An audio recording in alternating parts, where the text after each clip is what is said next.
Waheguru Ji Ka Khalsa, Waheguru Ji Ki Fateh. Singh Army podcast is back, and today we are talking about the Punjab, the past, the present, and the future. Today's guest is Gurpreet Singh from Saving Punjab. Gurpreet Singh, Waheguru Ji Ka Khalsa, Waheguru Ji Ki Fateh. Great to have you on the show. Thank you. Right from the top, please tell us Saving Punjab. When did it start, and what is it about? So Saving Punjab is a research-based educational institution.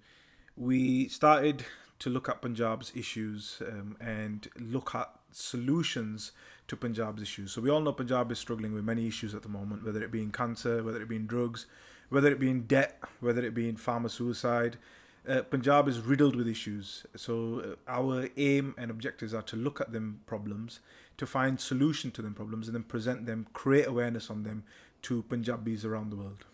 And what does this research involve? Is it looking at websites? Is it actually speaking to people in Punjab? Is it visiting Punjab? How is this research carried out and conducted? So at the moment we're using secondary-based information, so secondary data using information that people have already collected from academic research databases or existing findings. So I'll give you an example. One of the findings that Saving Punjab, they created a report which was on Punjab's cancer issue. So we looked at the incidence of cancer around Punjab and looked where the highest cases of cancer was in Punjab, which was the Malwa area. Malwa is also what consumes 75% of Punjab's pesticides. So the correlation was created that a lot of Punjab's issues in terms of the cancer is directly related to the pesticides being used in Punjab. So what we're trying to do is look at data of how things are going on in Punjab and use that data to work out what is actually where the problems lie and what the solution to them problems are. Okay, and within your work, within the things that you found out, I'm sure there's problems that there is in any community, any culture in the world, affecting the youth, affecting the working class, affecting the elderly. Who do you feel is the most affected in Punjab at the moment, and why? Punjab itself has many issues, and a lot of them issues rely on, I would say, the foundation of all issues are on Punjab's water. Water is the kind of the one thing that has caused many issues amongst Punjab, whether it be in the insurgency in the 1980s, whether it be in Punjab now struggling as a state itself, where, you know, Nasser itself has released a report saying Punjab is on red alert, how the groundwater is reducing, over 70 centimeters every year for the last 20 years. It's been dropping. I mean, any Punjabi listening to this podcast, you can ring back to Punjab and ask your village, ask your family and say, have they had to drill deeper for their nalka? Have they had to do anything to increase the water flow? So Punjab is struggling in all areas, whether it be in rich, whether it be in poor. The rich person's problem is that his youth are addicted to drugs because they had the money to spend it on, and the poor is struggling to put bread on the table, whether it being they are in debt because of the agriculture is a gamble. Now let me explain to you how agriculture is a gamble. When you buy seeds, when you buy diesel, when you want to pay for anything in agriculture, you buy it on a loan basis.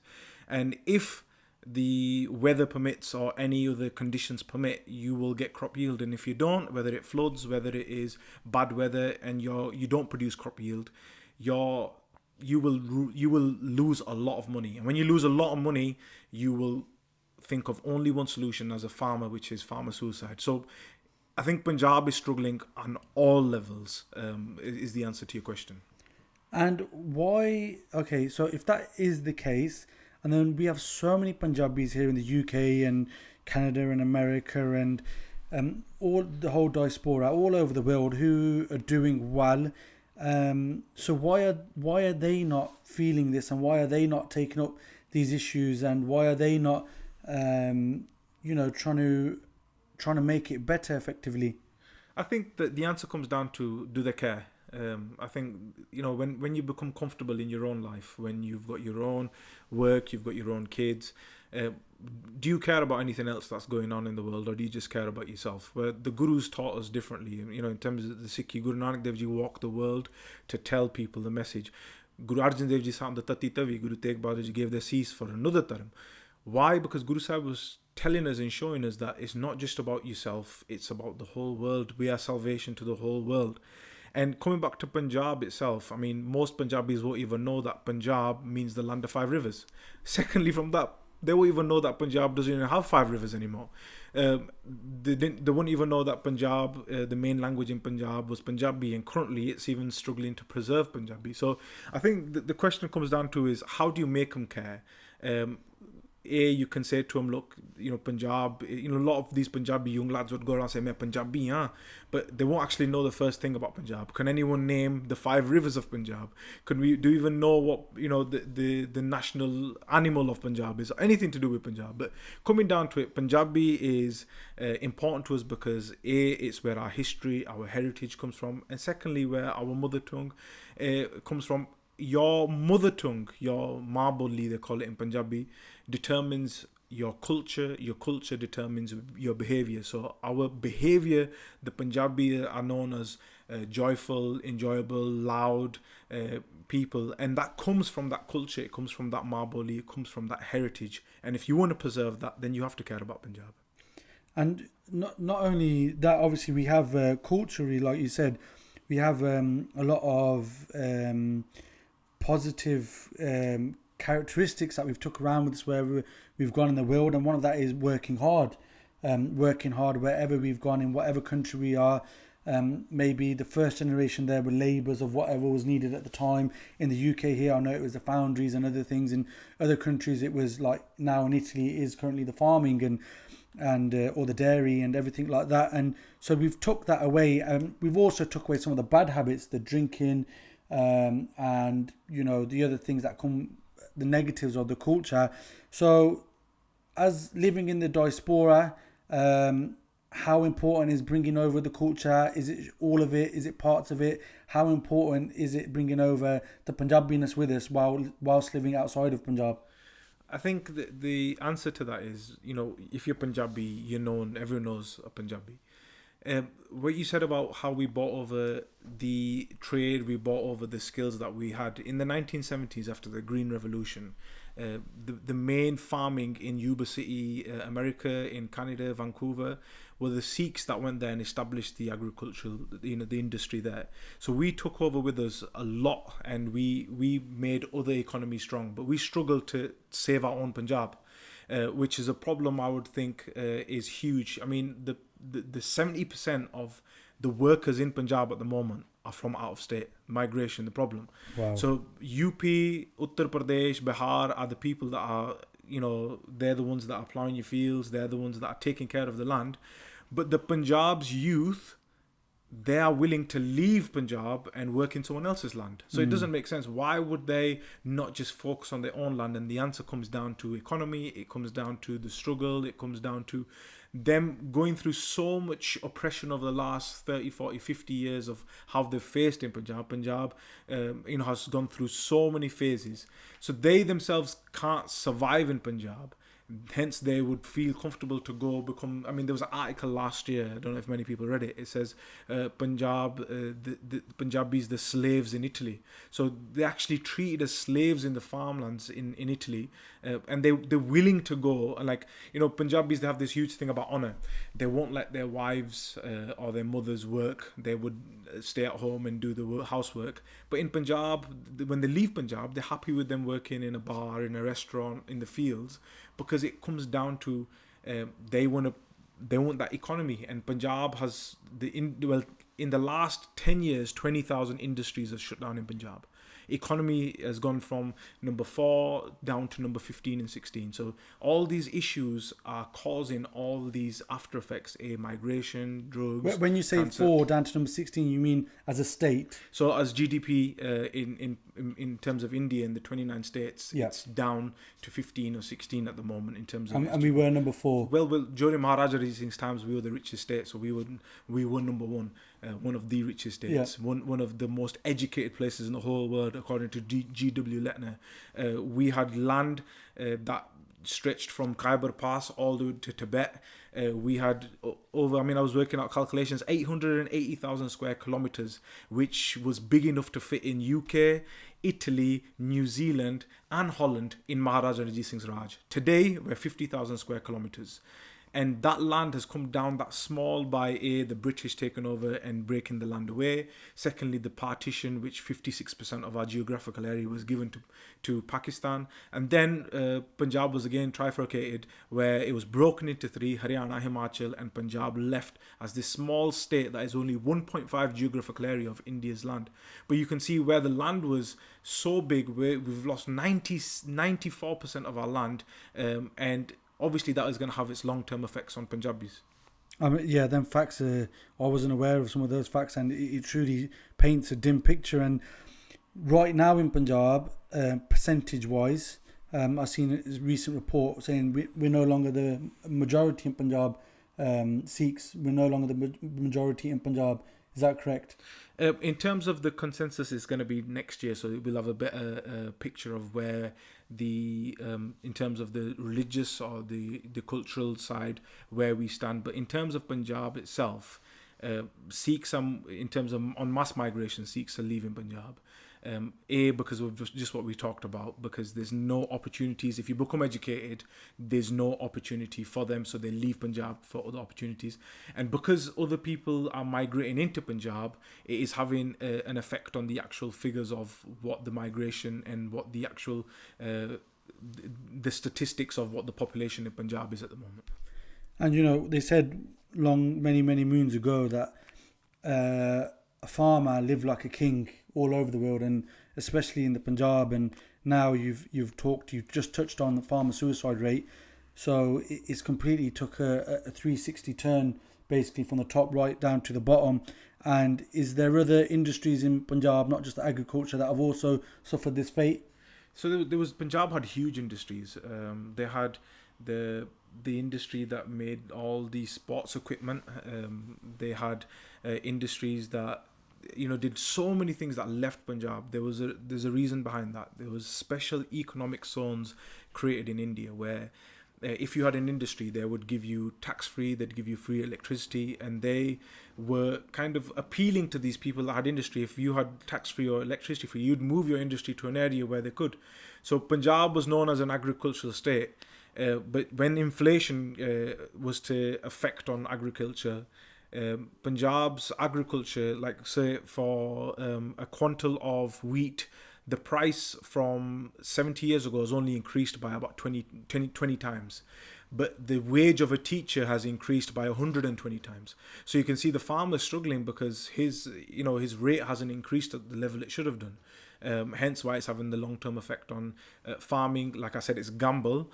If you lose that crop, you can't pay off your debts. And when you can't pay off your debts, you would rather kill yourself and the debt goes with you than your family affected by it. And you just touched there on the teachers and the education in Punjab is what I want to talk about next. And how, so we see so many students here coming over from the Punjab here in the UK at various universities. So they're coming out, that they're getting a good education effectively from British universities. So they must have a certain degree of decent education back in Punjab. But what is the state of the education in Punjab? I'll tell you what the state of the education is in one article. In 2017, the Australian government released an article in which they said that we do not accept visas of people that have studied in Punjab. Reason being is when them people were going to Punjab, they were going to Australia with a Punjab degree, they had zero level of education. They were coming there and they were uneducated compared to other places. That is the state of Punjab's education at the moment. Other places in India, other places around the world? Around the world, especially India. In terms of G.W. Letner, I mentioned this just before, he said that Punjab is one of the most educated places in the whole world. He said there's so many schools, so many people are scholars. Punjab was known as the most educated places in the world. In what year roughly would you say around 1881, where that was stated. When he wrote that, he actually wrote in his statement also that one of the British, one of the things that they did was they went house to house and they burnt gather, they burnt books. So they did a mass movement where they went from village to village, searched houses, and they burnt books because they knew education is key. If a person is educated, he will know how to tackle problems. He will know how to lobby in the government to bring the 75% of the water that is being looted back to Punjab. He will know that if I'm educated, I can educate others and saying why drugs are bad. He'll know why debt is overcome. So there's so many of Punjab's solutions come back down to education. The farmer is spraying pesticides on his crop and he's not using any PPE. Again, lack of education. The farmer is not educated enough to know how much to spray. He's spraying 10 times he should be because he can't read the bottle. Again, education. So education is huge when it comes down to Punjab's issues. So taking education away from a civilization or a movement, the movement was bringing Punjab's waters back. So if you look at the history of Punjab's problems, the Dharam Yudh Morcha, the Anandpur Mata, they all started from Punjab's mother tongue and Punjab's water. And the whole movement started from let's bring Punjab's water back to Punjab. Why? Punjab's 70% agricultural state. Punjab itself needs that water. It's Punjab's lifeline. The whole Punjab, the land of 5 rivers, now is becoming a desert according to NASA, according to all these scientific research. So you can see how Punjab's issue started from that water. It started from them educated people saying we want our water back. And the reason they wanted to kill that movement is take that education out, take their spirit away from them, flood them with drugs, flood them with other problems that they won't be able to tackle and fight for Punjab's water. So if you've got health issues, if you're dying, highest rate of heart failure, Punjab, highest rate of cancer, Punjab, all these hepatitis B, Punjab, you're talking highest rate of uranium in water, Punjab. So we're 1.5 geographical area, but we've got the highest rate on all the worst things. Everything. So from 2011 to 2014, around 13,800 tons of drugs were seized in India. 50% of them from this 1.5 geographical area, Punjab. 50% of the drugs seized. Wow. And you're talking about the youth being high. If they're high, they're not going to talk about their rights. They're not going to talk about their water coming back. And Punjab's issues all lie on water. As I say again, it's all on that water that's taken away from Punjab. Taking it back to the education while we're there, true or false, majority of schools in Punjab do not teach Punjabi as a primary language. Yes. So, I mean, a lot of people must have heard last year where Gurdas Man said, yeah, our Ma Bolli is our Ma, but we need to respect our Masi as well. And Gurdas Man, if you're listening to this, you're a fool. You might not be listening to it. Because if you don't preserve your mother tongue, then forget your Masi. You can't respect your own mother or preserve your own mother. Then what value has your Masi got when you can't even respect your own mother? Punjab's mother tongue, Ma Bolli, is being destroyed at the moment. There was a morcha in 2017 called the Kala Pocha Morcha, where they went around road signs rubbing out the Hindi and English, because that was a stance for them saying Punjabi. That is our mother tongue. Now, schools in Punjab are teaching Hindi and English. Why? Because the job opportunities, you need English and Hindi. Why can't them job opportunities be created in Punjabi? This year, the High Court of Chandigarh said that the main language is to become Hindi. Why? Chandigarh is also capital of Punjab. Why can't it stay Punjabi? Why? Because they want to take out that language. Amit Shah said, one nation, one language. Yeah, I don't agree with that. Break it down. Who is Amit Shah, and why did he say that? Amit Shah is the party leader. BJP. So he's the BJP party leader, and he himself basically said we want one nation, one language in Punjab. And he himself says that there should be one language. Now, if you look up Punjab in 1955 under the reorganization, it was restructured on linguistic basis.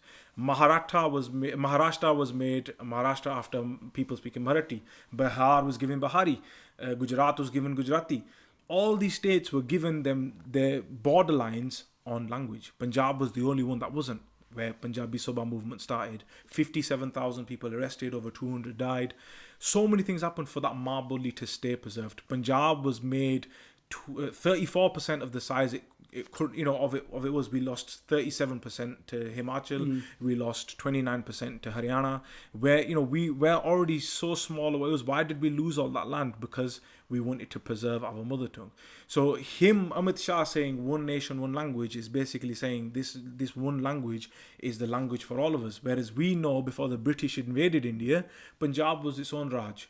All these places had their own Raj. But now what we're saying is we're Ghulam to where we are. We're oppressed in where we are. We can't even preserve our mother tongue. We have to submit ourselves to the language, to the kind of United States of India, where yes, in a certain aspects we benefited from having a United States of India, but 75% of our water leaving, our mother tongue going, our state flooded with drugs.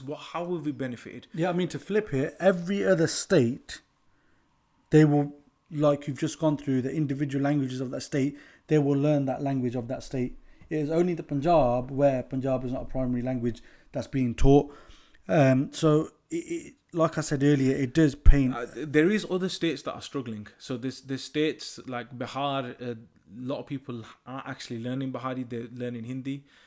So other states, but this is what the narrative is. They don't care about the minorities, and it's like that everywhere in the world. The minorities won't get a seat at any table because they're a minority, and minorities.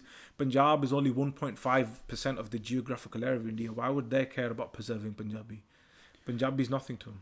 And you talked about the waters, and you talked about the rivers, and so we had a land that had 5 rivers, and then you said now it's gone down to 2. Yeah, and you mentioned earlier, you said something, and we didn't really get a chance to go into it. You said the Sangharsh, so the struggle, the movement.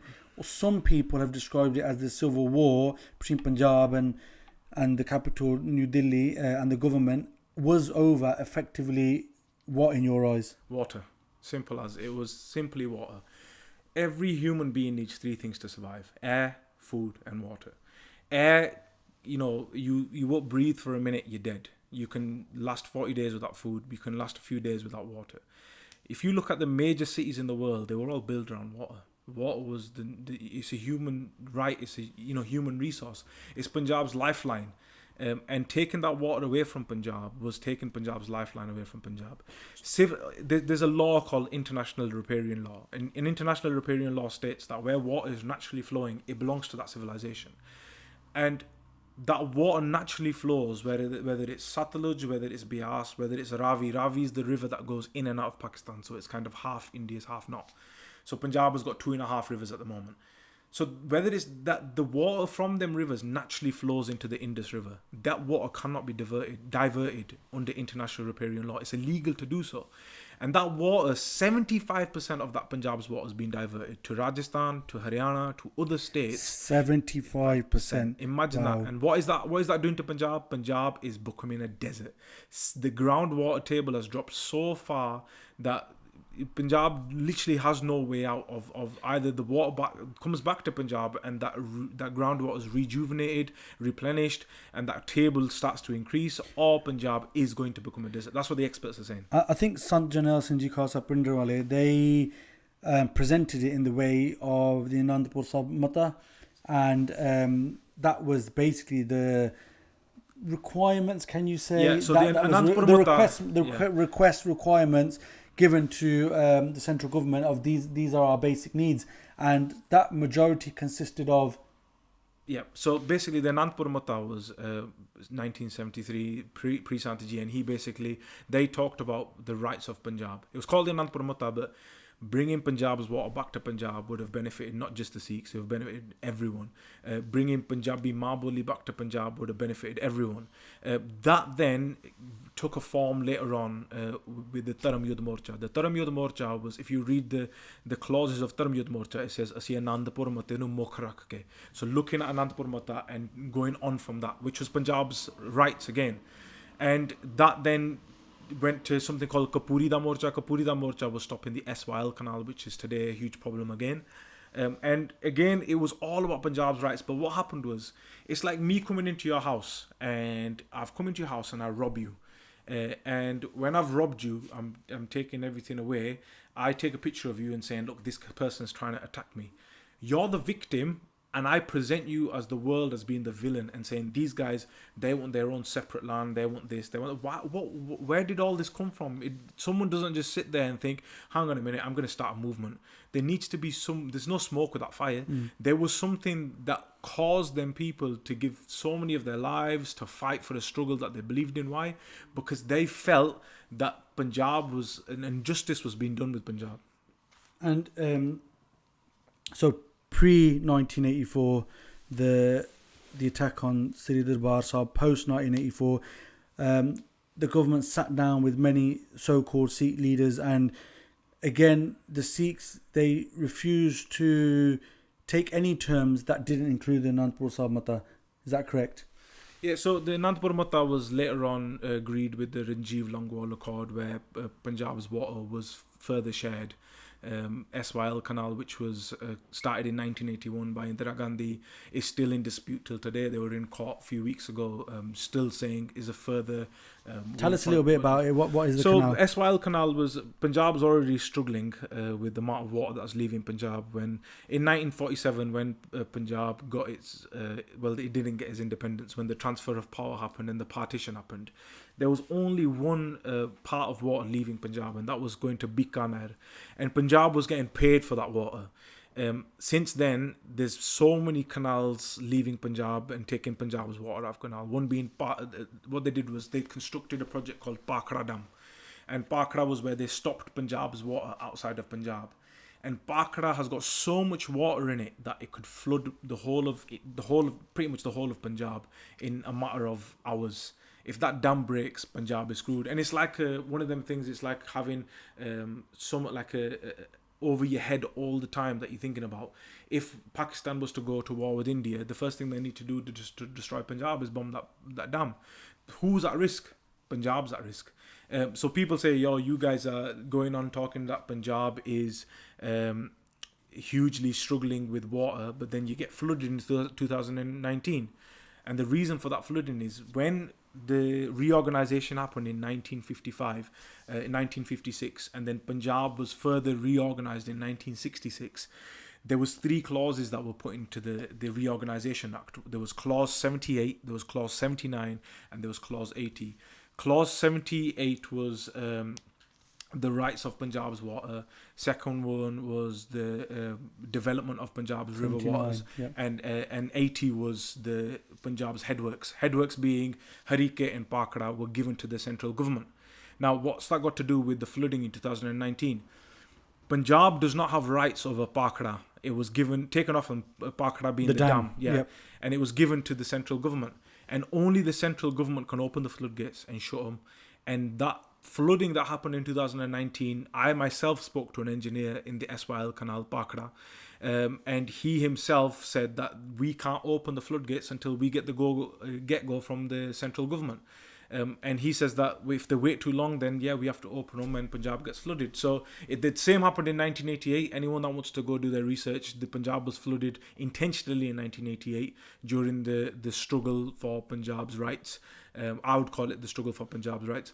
And then later on, it's flooding again in 2019. So for me, I mean, I can't say with proof that it was the Indian government that's doing that, but they have the right over them headworks. So if they have the right over them headworks, that's the problem. Coming to the SYL Canal issue, further off Punjab's water is yet to be diverted out of Punjab towards Haryana. Haryana, they passed a bill saying that Haryana should have that water. But because Punjabis had a bit of Jameer 20, 30 years ago, they took it into their own hands and said that we're not going to let this happen. So they did Kapuri Da Morcha.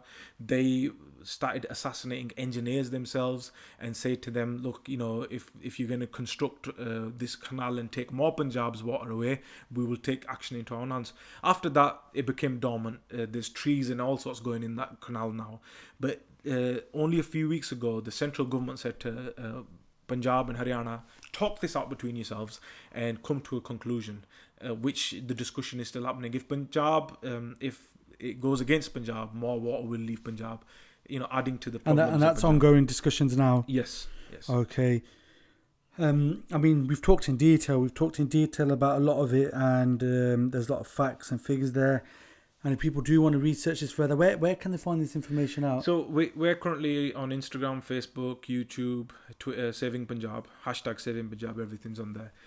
Our websites should be up in soon, savingpunjab.org.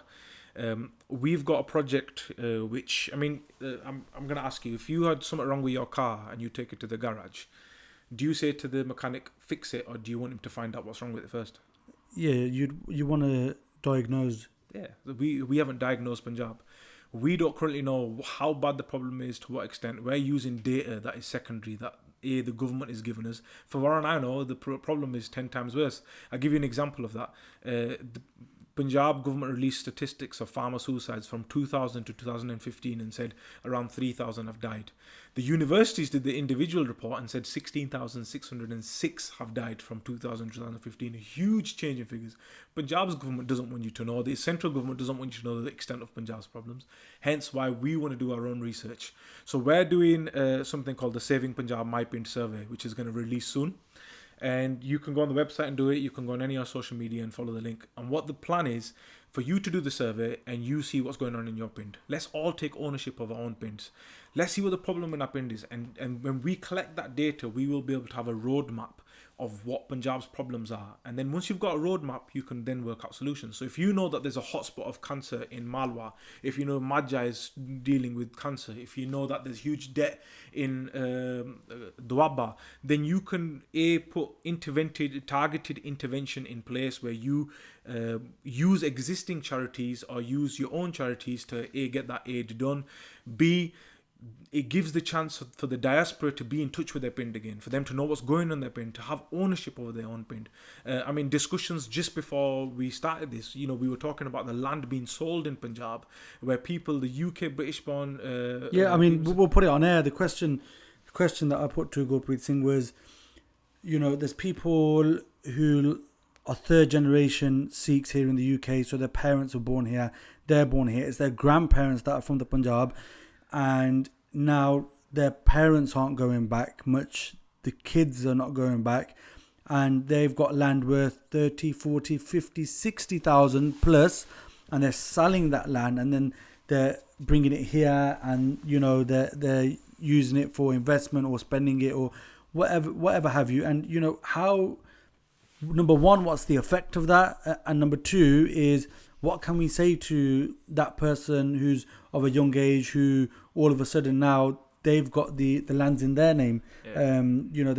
We've had so many people who've had bad experiences, family falling out over this land, that people no longer live there, their families, they don't really hardly visit there, they've just had negative experiences with it.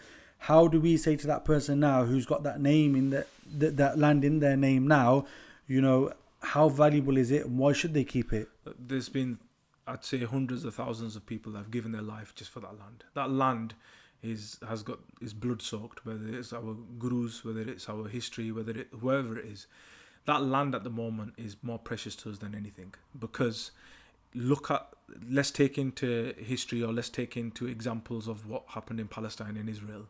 I'm not going to go into the details, but people can go read up on how Israel became what it is from people just buying the land and making it what it is. Look what's happening in Kashmir. Article 370 abolished, taking the right away from Kashmiris to only buy land, only Kashmiris to buy land, and people are going in and buying land as they want. Expand on that. Article 390. 370. So apologize. So Article 370 gave Kashmir special status. The special status is they had their own flag, they had their own passport, they had their own rights. Only a Kashmiri-born person can buy land in Kashmir. That article was just removed in a click of fingers by the BJP Sarkar. And what they did was, it made it, anyone can go into Kashmir and buy land, anyone can travel in and out, or whatever, all these laws, if you want to go into the nitty-gritty of it. Now, a Kashmiri, people that want to keep Kashmir, as in keep their land safe, they liked the Article 370 because it gave them that special status. Now, if you want to go back into even more history, the only reason they got that special status is because India and Pakistan were fighting over Kashmir. And the India side said, look, join us, come on our side, and we will give you this special status, and you guys will feel comfortable with us. So that's why the people that actually didn't even want to be with Pakistan or India, they wanted their independent Kashmir, they joined with India because they had this special status. That was removed in a click of fingers. They can do anything they want because they rule you. And once you guys were, like I said, Maharaja, the Maharaja Ranjit Singh Raj touched Khyber, Afghanistan, it touched China, Tibet, it touched all, it was huge. You were Raja, the richest, the last place to fall to the British. Why? Because it was the strongest. And now you can't even preserve your own mother tongue. You can't bring your own water back. You can't even educate your child there. So it comes back down to, can you even preserve your own land there? What is the point? We're 6% of what we were at Maharaja Ranjit Singh's time. And if we can't even, over a house, preserve our history, our heritage, then what is it even right for us to call our Punjabi? Then, ohi gal hogi Punjabi di Jameer margi. If you can't even think, okay, I'm not going to send that land because my heritage is there, my history is there, then what else can I say to you in terms of you preserving that land and looking after your land? Not only that, your family history, your dad, their dad. You got so many generations of who have worked those lands, who have ploughed those lands, who have sweat on those lands, and it's a connection. It's such a connection to generation to your forefathers in your own family lineage. And even if you don't do anything with the land, I'll be honest with you, if you don't have anyone to do anything with that land, leave it. Let it become a jungle. Let it become forest. Let it grow trees, because that's what Punjab needs. No, I think we're far. I don't think with that is that bad. I think it's to the extent of the houses in the Pendles are locked up because nobody goes there. The Kotia, the houses, but the actual majority of the farms they're rented out. There's income coming. There's very few derelict farms. Majority of those are all rented out. They're being preserved. They're being looked after.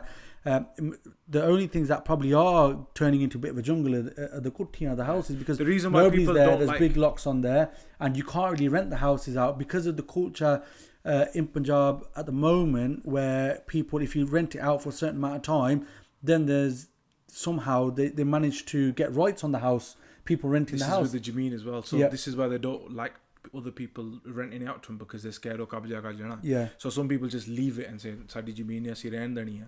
So even if you do leave it, there's no harm in that. It gives ecosystem, it gives life to those wild animals, it was building Punjab's ecosystem again.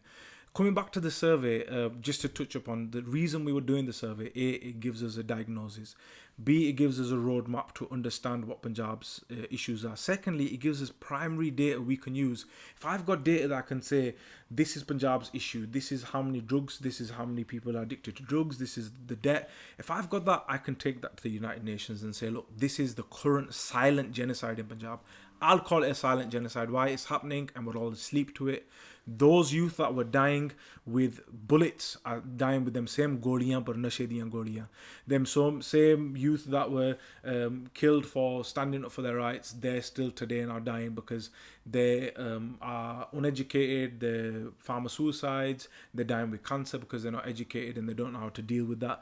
So it's still that silent genocide in my eyes. And for us, we just need to wake up. Just because we can't see the actual blood being spilled or a fire being shot, we need to understand and see Punjab is struggling, and it's not just by chance it's struggling. There's a huge, in my eyes, an agenda or some kind of tactics to this Punjab's issues, mainly basis on Punjab's water. How are, number one, the Punjab central government helping, and number two, the Indian central government helping for all of these issues that you've mentioned? What is their contribution? How are they helping? I know Modi had a crisis scheme for various states and various issues. If you want to touch on any of that for us. Yeah, so I mean, the government will do what they can, but like I said, it's limited. I can give you various examples of how it's limited in terms of just looking at COVID. The United Nations or the UN give India, if you have so many cases, we'll give you so much money. I've had so many people say to me that sanu da corona hoya nahi, sadi ghar aake photo khich li. So their version of helping is, let's take a picture and say he's got COVID and then we'll get money back from the United Nations.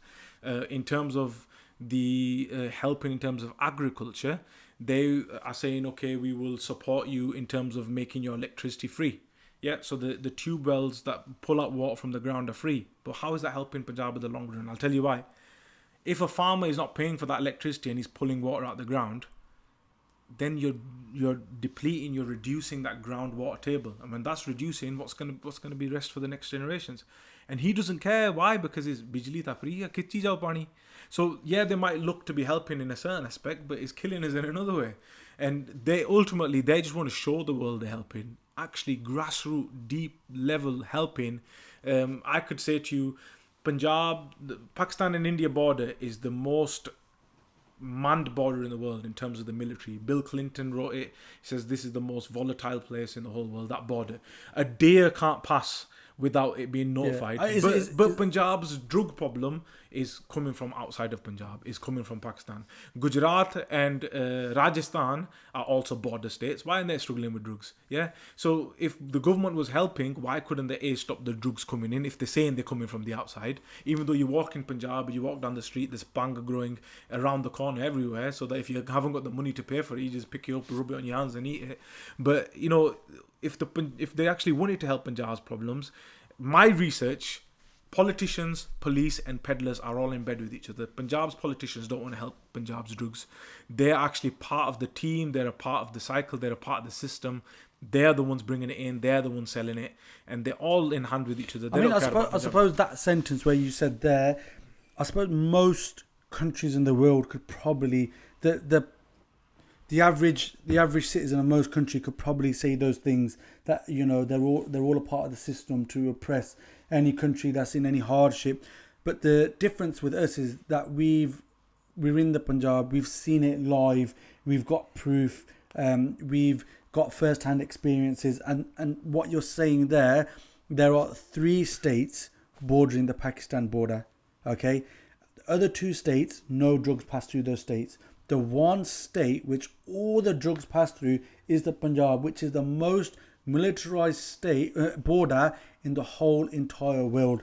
And it just shows that it's not by chance, it's by design. Yeah, I mean, it comes down to thinking a deer can't pass. You know, there was a report a few years ago where a pigeon came in, and they said that the pigeon is an ISI agent, and they actually, I mean, you're laughing, but I was hysterical thinking, okay, even a pigeon is being arrested and is in a cell somewhere wearing an orange jumpsuit. But no drug dealers are. But no drug dealers. They, you know, they can walk through the borders blind. And the thing is, the government's handing it. There's reports that say how much a BSF, a Border Security Force officer, gets for letting drugs through. You know, they get in one day what they probably get in a year's wage. So they're making big money, and the politicians are all in hand in glove with it. And it's important that we understand that we need to think that drug problem that we're talking about, though. You know, there's other communities in the world. If you look at the Mexico American border, there's big disputes there. Who's got a hand in it? You know, Trump's gone on about the war. That's mainly to stop the migration. But we were talking beforehand about Nixon and what he said about the African American community. So he stated that we intentionally planted the drug problem within them to criminalize them and make them focus more on certain aspects. So we pumped gang culture, we pumped drugs, we pumped rap music, so that they would divert their attention and not think about, hang on a minute, we've been enslaved for hundreds of years. And there was a film that showed that quite well. The film Menace to Society. Yeah, Boys in the Hood. Was it Boys in the Hood or Menace? So one of them. It showed it well. It showed it really, really well, saying that, you know, every African American neighborhood they've got massive issues with drugs, with alcohol, unemployment. So you're high, you haven't got no work, you're angry, you got no money, you know. It's a vicious cycle, bitter. You see. When you're uneducated, there's more rise in unemployment. Punjab is probably got one of the highest unemployment in India. Like I said, one of the highest things again. And unemployment leads to drugs leads to crime leads to gun. It's all a vicious cycle. I say Punjab's problems, I see them as a web. If you've got water at the center of that web, it all comes back down to water. I mean, you might think this is some weird conspiracy, but, you know, get a pen and write down whatever issue in Punjab, how it links back to water. You can name me any issue in Punjab and I will link it back to water. And if you get out of one problem, you're in another problem. Debt, if you're in debt, you're depressed, you've got mental illness, you know, you're thinking about other thoughts. you go to drugs. You go to drugs, you're in debt. If you're in, you've got a health problem, you've got cancer, you're gonna spend a lot of money. Punjab is one of the highest places, well, it's second highest in terms of hospital costs in the whole of India. Punjab is second highest in the whole of India. So if you get ill in Punjab, you're more likely to travel out of Punjab to get cured. There's something called a cancer train. Anyone listening, Google cancer train India, and you will see how the train goes from Bathinda to Bikaner. It goes from Punjab to Rajasthan to a cancer specialist hospital in Rajasthan, where the price of cancer treatment is like 5% of what you would pay in Punjab. Why is there a cancer train that travels 325 kilometers overnight for Punjab's people to go get treatment somewhere else because Punjab can't support them? Yeah, so again, you've got health issues, debt, health issues, drugs. Health issues will lead you on to other things. Everything is inwebbed with each other. You get out of one thing and you see something else. Hence why that survey, for us, if once we get that data, we know where we need to focus our intervention, where we need to put our solutions in place, and then we can look at Punjab becoming strong. And when it's strong, it can start asking for its rights like water again.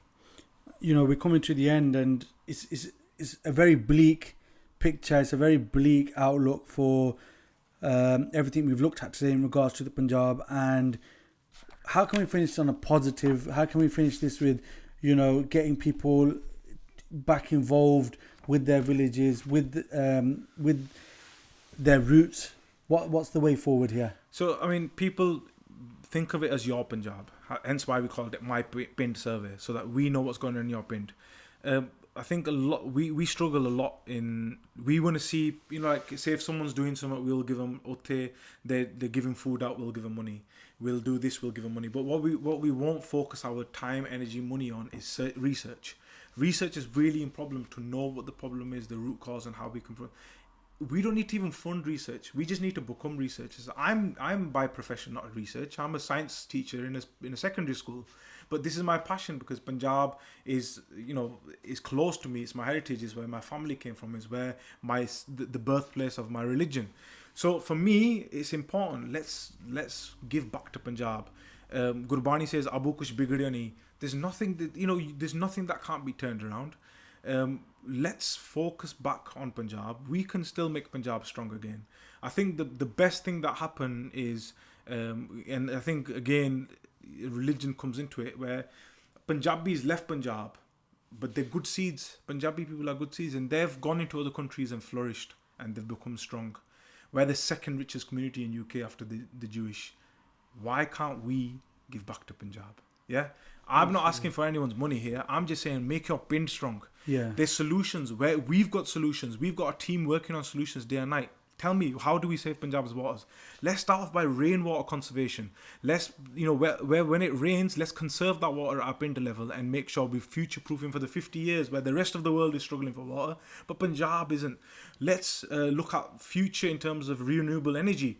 Where the electricity goes out, let's make solar panels in our Pind. Let's put windmill up in our Pind. Let's look at future-proofing our Pinds. We've got the solutions. We just want to do this survey, and then we'll talk about how we can make a model Pind and save Punjab. But join us. You know what I mean? Create awareness, spread the message. This is how we started off. Look at our social media, follow our posts. Hashtag saving Punjab. Hashtag saving Punjab. And I'd like to thank the Singh Army podcast for giving us this opportunity to spread this awareness, innit? It's important that every Punjabi knows what Punjab's issues are and how we can do, what we can do individually to tackle them issues. Of course, I mean, if you just look at a different community, how they did it, if you look at what Akon did, he went back to Africa, okay? He's a rap artist in America. Is he the one that sang "I'm Locked Up"? That one, yeah. So he done well, and then he went back to Africa and he funded so many projects off his own back. So it's easy, I suppose. It's still good to give money to a project, but if you can go 100%. Do it yourself, okay, it's massive. It's huge. Let's make sure where we're giving money is correct. You don't want to give money to people that are planting trees in Punjab and the trees are dying because there's no water. So I think we're going to hopefully build a platform where we're reaching out to organizations that are doing stuff in Punjab, and we make sure and we understand that them organizations are actually doing work that's effective. There's no point you doing an eye camp in Majha when the people dying from eye cancer are in Malwa. Hence why that survey is key. Of course. It's been an absolute pleasure, Gurpreet Singh. We wish you all the best with Saving Punjab project, hashtag Saving Punjab, on all of your social media handles, and hope to have you again with progress update soon. Thank you from all of the team here, and if anybody does want to help, you can get into touch with Gurpreet Singh on any of those social media handles. Big thank you to everyone. Waheguru Ji Ka Khalsa, Waheguru Ji Ki Fateh.